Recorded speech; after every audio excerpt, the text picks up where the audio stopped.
guys, punta kami ngayon sa aming mga munting pananim. Ayan, itutour namin kayo. Ipapasilip namin yung char. Parang ano naman yun, di ba? Parang feeling farm na farm. So, ito yung daan papunta sa aming farm. Natatawa ako guys every time sasabihin kong farm kasi parang ang lawak-lawak naman.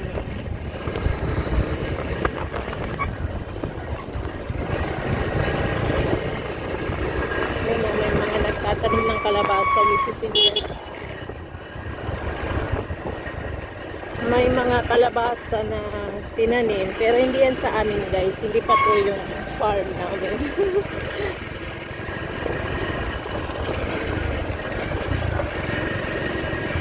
Actually, hindi naman masyado malayo sa bahay namin. Kung sasakayin ng motor,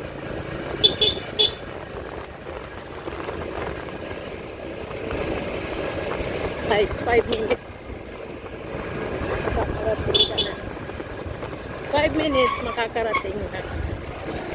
Hindi pa yata na 5 minutes 2 minutes yan.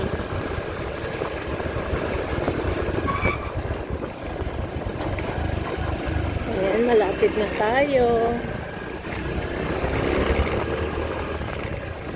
Habang wala ako dito sa Pilipinas, si Anthony ay paunti-unti nagtanim. Pero mula nung dumating ako na lang laging tinataniman. So,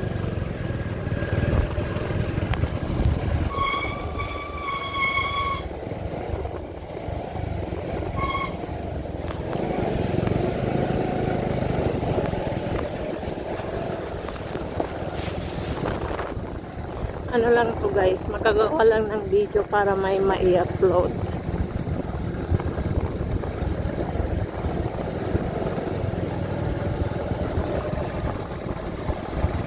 So, ayan, nandito na tayo.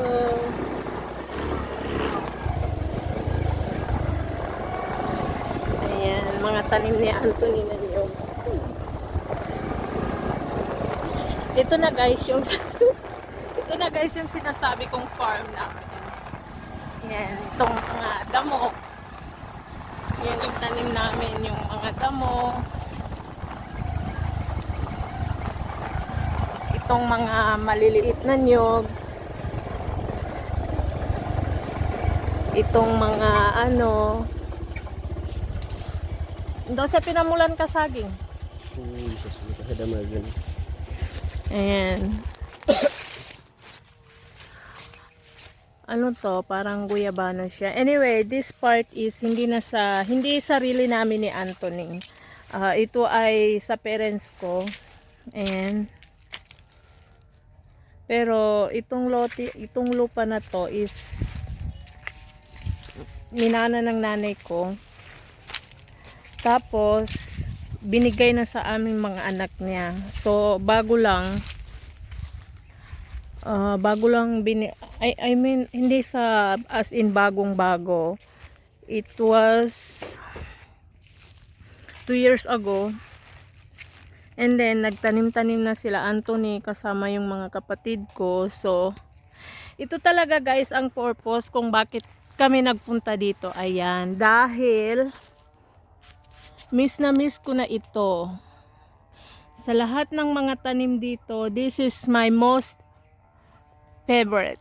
Ayan. Oh, yung sarap. Lagyan ng bagoong, ng alamang. Ayan, sinusungkit na ni Anthony.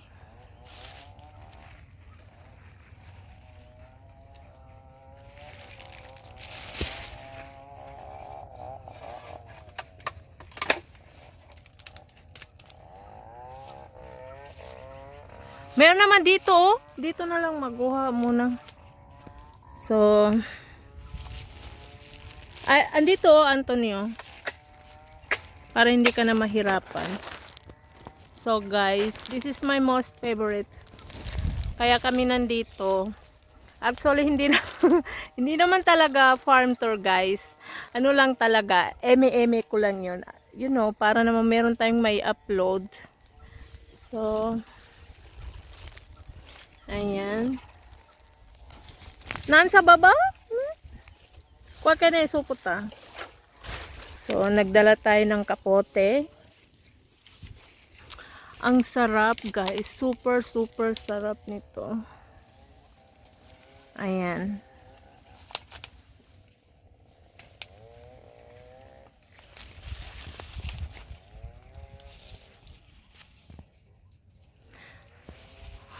Tapos, pag color black na siya, ano na yan siya? Super tamis. Pero for me, ito yung gusto kong color. Yan, masarap na yan. So, pause muna natin dito guys kasi tutulong ako manguha. So, ayan guys. Sakto na itong nakuha namin. Ayan. Ang sarap. At dahil nakakuha na kami, say goodbye kasi uuwi na kami. Emi-emi lang guys yung farm tour.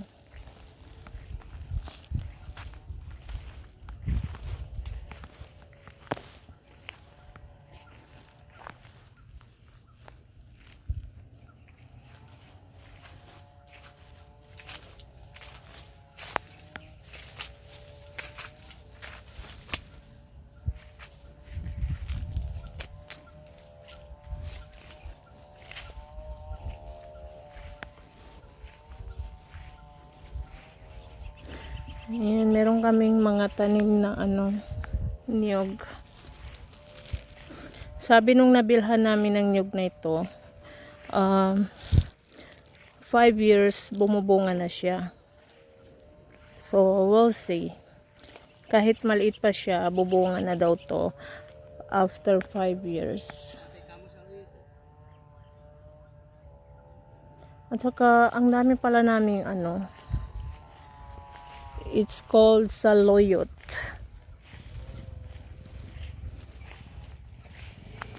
Ayan. Ang sarap nito guys. Malagkit siya. Yung sabaw malagkit.